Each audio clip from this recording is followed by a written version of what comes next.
اگر بات ہوگی تو بالکل کوئی سی بی ایمز پہ کام کرنا ہے, کوئی وے آؤٹ نکالنا ہے, کوئی آپ کہہ لیں میثاق جمہوریہ 2.0 کی اگر بات ہونی ہے تو وہ تمام تر معاملات جو ہیں پھر وہ ساری جو ماضی کی چیزیں ہیں ان کو دیکھ کے ہی ہوگا, اور وہ تمام تر ماضی کی چیزیں زیر بحث اور زیر غور آئیں گی. ہاں یہ ضرور ہو سکتا ہے کہ ہاؤس کی پروسیڈنگ کے حوالے سے بات کریں. ہم تو وزیر اعظم باشمول وزیر اعظم متعدد بار ان کو یہ آفر کر چکے ہیں کہ ان کو مذاکرات کی طرف آنا چاہیے اور سیاسی ایشوز کا سیاسی حل نکالنا چاہیے. ہم کسی کی رہائی نہیں دے سکتے, حکومت کسی کی پروسیکیوشن سے وڈرا نہیں کر سکتی. ہاں بالکل ان کو جو رستہ ہے, جو اپروپریٹ فورم ہے وہ عدالتیں ہیں, وہاں پہ ہی جانا چاہیے اور وہیں پہ ہی اپنے مقدمے فائٹ آؤٹ کرنے چاہیے.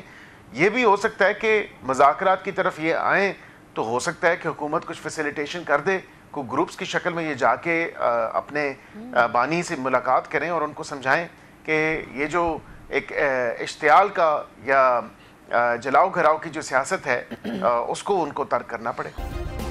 سبسکرائب کریں اور بیل دبائیں تاکہ کوئی خبر رہ نہ جائے.